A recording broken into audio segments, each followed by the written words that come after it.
जब मेरा सिलेक्शन हुआ था उस वक्त हम स्विगी बॉय थे, गाड़ी चलाते थे, रैपिडो में काम करते थे। ठीक है, आज फिर से आप हमको रोड पे उतार दिए। मैंने जेपीएससी की 3 मेंस लिखी है। क्या इस आधार पे सरकार मेरा कैंडिडेचर रद्द कर सकती है? सरकार हमारे साथ न्याय करे, अन्याय नहीं। सर ने खुद अपने हाथों से स्टेज पे लिख के पत्र दिया। अभी हमारी क्या गलती हुई कि बिना नोटिस सूचना से हमें एक ही रात के अंदर में निकाल दिया गया। कल तक हम लोग ड्यूटी कलेक्टर थे, लेकिन आज हम लोग बोर्ड पे आ गए। हम बस सरकार से ये पूछना चाहते हैं कि हम लोग की क्या गलती है।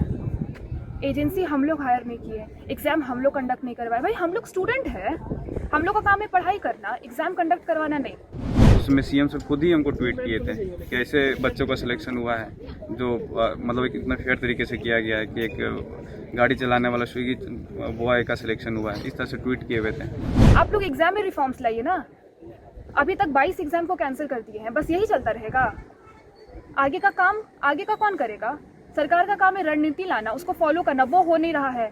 सजा सिर्फ हम लोग क्यों भुगते हैं, हम बस ये पूछना चाह रहे हैं। नमस्कार, जोहार, मैं वैभव और आप देख रहे लाइव लगातार। आज हम लोग यहाँ झारखंड हाईकोर्ट में मौजूद हैं और यहाँ पे 11वीं और 13वीं जेपीएससी की जो रद्द करने का अनाउंसमेंट किया गया है सरकार की तरफ से, उनके जो यहाँ पे कैंडिडेट्स, सिलेक्टेड कैंडिडेट्स है, वो यहाँ पे आज अपील फाइल करने के लिए आए हुए हैं। सबकी आंखें नम हैं। हमारे साथ जुड़े हुए हैं, आपका नाम क्या है? सूरज कुमार यादव। और किस जेपीएससी के एग्ज़ाम दिए थे और किसमें चयनित हुआ था आपका? ये मेरा दूसरा जेपीएससी था। पहला मैंने मेंस लिखा हुआ था 7 से 10वीं में, और इस बार मैंने 11वीं से जो 13वीं है तो मेरा सिलेक्शन हुआ था जैसे मतलब एडमिनिस्ट्रेटिव सर्विस पे। अभी हम दुमका में प्रस्तावित थे, वहाँ पे ट्रेनिंग चला था हमारा। सडनली रात में एक मैसेज आता है कि नोटिफिकेशन आता है रात 12 बजे करीब कि आपकी जो वैकेंसी है उसको रद्द कर दी जाती है। हम लोग बहुत शौक थे कैसे कैसे हो गया, क्योंकि इस पर किसी तरह को ऐसा इंटीग्रिटी पे उंगली नहीं उठाता इससे पहले कि इसमें क्या गड़बड़ियाँ हुई है। अब बड़े स्तर पे कुछ गड़बड़ियाँ हुई है। उसमें लिखा गया था कि टीडीपीएल के माध्यम से इसमें कुछ गड़बड़ियाँ हुई। तो टीडीपीएल का जो कॉन्ट्रैक्ट मिला था जेपीएससी को, वो एल खयांगते सर के समय मिला हुआ है। हमारा मैक्सिमम जो पार्ट एग्ज़ाम का जो चलता है पीटी मेंस और इंटरव्यू, ये तो पहले ही 2024 में ही कंप्लीट हो गया है। और एल खयांगते सर 25 में उनका अपॉइंटमेंट हुआ था और टीडीपीएल आया है 25 में। तो किस बेसिस पे टीडीपीएल के साथ हमको जोड़ा गया है कि टीडीपीएल से के थ्रू से इनका नियुक्ति हुआ है? टीडीपीएल के थ्रू से मेरा नियुक्ति हुआ ही नहीं। कौन आया नहीं है, हमको क्या मतलब और है? उससे भी क्या मतलब है हमको, कौन एजेंसी ली है नहीं ली है? ठीक है, अगर आपको लगता है कि हम लोग गलत तरीके से आए हैं, ठीक है, अगर हमारी क्वालिफिकेशन पे किसी को सवाल है तो आप जांच करवाइए, ठीक है, हम लोग उसके लिए रेडी हैं। आप बिना जांच का, बिना कोई आधार का, एक आधार भी हमको नहीं बताएं। कल तक हम जब मेरा सिलेक्शन हुआ था उस वक्त हम स्विगी बॉय थे, गाड़ी चलाते थे, रैपिडो में काम करते थे। ठीक है, आज फिर से आप हमको रोड पे उतार दिए। उसमें सीएम से खुद ही हमको ट्वीट किए थे कि ऐसे बच्चों का सिलेक्शन हुआ है, जो मतलब एक इतना फेयर तरीके से किया गया है कि एक गाड़ी चलाने वाला स्विगी बॉय का सिलेक्शन हुआ है, इस तरह से ट्वीट किए हुए थे। और आज उन्हीं पे उंगली उठा दिया गया कुछ आंदोलनकारी जो भी थे तथाकथित उनके द्वारा। तो ऐसे तो सारे एग्ज़ाम कैंसिल किए जा सकते हैं अगर सभी लोग डिमांड पे बैठ जाएंगे कि ये एग्ज़ाम पे ये सवाल उठा देंगे और बैठ जाएंगे धरने पे। तो ये कहीं तक सही नहीं है और हम लोग फिलहाल न्यायालय के शरण में हैं। न्यायालय इसको थोड़ा सा संवेदनशीलता के साथ देखें और हम लोग की बातों को समझने का प्रयास करें। जब हम लोग को रात में पता चला, हम लोग सब शौक हैं। कई लोग मतलब अपने दुख को भी बयान नहीं कर पा रहे हैं, लोग मतलब अपना ये कर रहे हैं।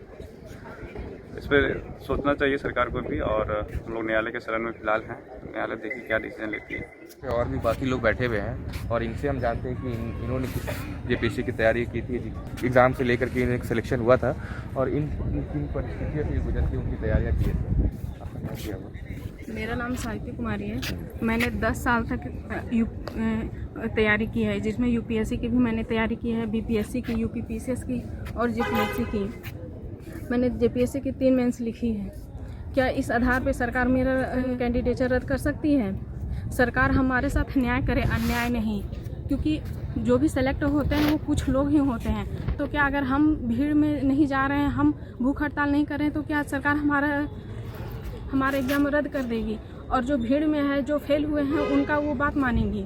मैं सरकार से यही प्रार्थना करती हूँ, या तो फिर नम्र निवेदन करती हूँ कि सरकार अपना सोच समझ के कोई भी डिसीजन ले, भीड़ तंत्र के प्रभाव में ना आए। मैं रीता सिंह पहाड़िया दुमका से हूँ, जिसको सीएम सर ने खुद अपने हाथों से स्टेज पे लिख के पत्र दिए थे। अभी हमारी क्या गलती हुई कि बिना नोटिस सूचना से हमें एक ही रात के अंदर में निकाल दिया गया। कल तक हम लोग डिप्टी कलेक्टर थे, लेकिन आज हम लोग बोर्ड पे आ गए। और आप तो मेरी स्टोरी देखे ही होंगे कि हम जिस समाज से आ रहे हैं उस समाज का स्थिति क्या है और मेरी घर की भी स्थिति क्या थी। तो मेरे माता पिता की उम्मीद थी कि मैं एक अच्छा अफसर बनूंगी, लेकिन अब इस तरह होने से उनकी उम्मीद टूट गई है। साथ ही साथ पूरा घर का मेरा पूरा माहौल मतलब उदासीन है। अब मैं क्या करूँ? आपकी अभी सरकार से क्या मांग है? सरकार से यही मांग है कि वो निष्पक्ष जांच करके हमारे मतलब ये अधियाचना को वापस ले ले। और हाईकोर्ट में अभी सारे लोग अभी मिलकर अपील फाइल कर रहे हैं, हाईकोर्ट की तरफ से आप लोग की क्या उम्मीद है? हाईकोर्ट से तो उम्मीद है कि हमें न्याय मिलेगी। मेरा नाम आशिका कुमारी है। मैंने 35 रैंक को हासिल किया था 11 to 13 KPSC में। अभी मेरी पोस्टिंग गढ़वा में थी। कल रात 12 बजे अचानक से हम लोग के पास ये न्यूज़ आया कि हम लोग का एग्ज़ाम रद्द कर दिया गया, डिप्टी कलेक्टर। हम बस सरकार से ये पूछना चाहते हैं कि हम लोग की क्या गलती है। एजेंसी हम लोग हायर नहीं किए, एग्ज़ाम हम लोग कंडक्ट नहीं करवाए। भाई हम लोग स्टूडेंट हैं, हम लोग का काम है पढ़ाई करना, एग्ज़ाम कंडक्ट करवाना नहीं। आप लोग एग्ज़ाम में रिफॉर्म्स लाइए ना। अभी तक 22 एग्ज़ाम को कैंसिल कर दिए हैं, बस यही चलता रहेगा। आगे का कौन करेगा? सरकार का काम है रणनीति लाना, उसको फॉलो करना, वो हो नहीं रहा है।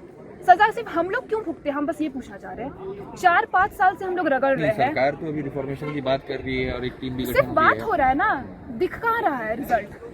4-5 साल से हम लोग पढ़ाई कर रहे घिस रहे हैं कि आज नहीं तो कल नौकरी लगेगी, आज नहीं तो कल नौकरी लगेगी। 8 महीने से हम लोग ट्रेनिंग कर रहे थे कि अब जाकर लाइफ सेटल हो गया और रातों रात जिंदगी उजड़ गया है हम लोग का। पिछले 6 दिन की आप लोगों को अभी पहली सैलरी भी शायद नहीं मिली है पहली नहीं, हम लोग को ट्रेनिंग के टाइम से सैलरी मिल रही है। अच्छा, मिल रही है। कुछ जिलों में शायद अभी तक कुछ जिलों में दिक्कत थी, बट ठीक है वो हो जाता। बट ये एग्जाम ही रद्द कर देना, ये अपने आप में बहुत बड़ा अन्याय है हम लोग के साथ। क्या नाम हो गया आपका? मेरा नाम विशाल आनंद है। कौन सी जीपीएससी से आपने 11 to 13 से। और किस पोस्ट पे आपकी ये पोस्टिंग हुई थी? एडमिनिस्ट्रेटिव सर्विसेज पे। पोस्टिंग कहाँ से बिलोंग करते हैं, क्या तैयारी की आपने? मैं देवघर जिले से बिलोंग करता हूँ और मेरा 12th का जो पढ़ाई हुआ है वो चिन्मय विद्यालय बोकारो से हुआ। और उसके बाद मैं यूपीएससी का भी प्रिपरेशन किया हूँ और सेवरल टाइम मेंस भी अपीयर हुआ हूँ। और इसके बाद मैंने जेपीएससी का एग्ज़ाम हुआ तो खैर जो मेरा होम स्टेट है, तो होम स्टेट के नाते तो मेरा प्रेम हमेशा रहेगा स्टेट से। तो मैंने एग्ज़ाम दिया था, उसको क्लियर किया और एक परिवार में भी और पूरे फैमिली और एक स्टेट के लिए भी इससे अच्छा क्या होगा जो मैं खुद अपनी स्टेट को जानता हूँ उसको सर्व करूँगा, इससे अच्छा क्या हो सकता है। तो बट अभी का सिचुएशन देख ही रहे, मतलब कुछ समझ नहीं आया। रात में अचानक से आता है 12 बजे कि आप लोग का 11 बजे पता नहीं क्या होगा नहीं होगा, लेकिन इस तरह से फैसला हम लोग के अगेंस्ट में कुछ साक्ष्य भी नहीं, इसके बावजूद भी हम लोग का अचानक से कर दिया जाए। जब इस तरह का बात होगा तो हम लोग कैसे अपने स्टेट को सर्व कर पाएंगे? अभी जैसे इतने लोग यहाँ पे झारखंड उच्च न्यायालय में मौजूद हैं, CIL की फाइल की जा रही है, तो इससे आप लोग तो उसमें आप लोग की क्या उम्मीदें हैं? अब तो जो उम्मीद है हम लोग को न्यायालय से ही है, तो अब इसके अलावा कर ही क्या सकते हैं। हम लोग एकदम लाचार हो चुके हैं, बेबस हो चुके हैं। हम लोग का कुछ मानसिक स्थिति ऐसा है कि हम लोग कुछ सोच समझ नहीं पा रहे हैं। हम लोग रेपुटेशन में थे, श्रावणी मेला में थे, लेकिन अचानक से हम लोग को रात में पता चलता है कि एग्जाम पता नहीं क्या होगा। लाइव लगातार के वीडियो को लाइक करें, सब्सक्राइब करें और बेल आइकॉन को दबाना न भूलें।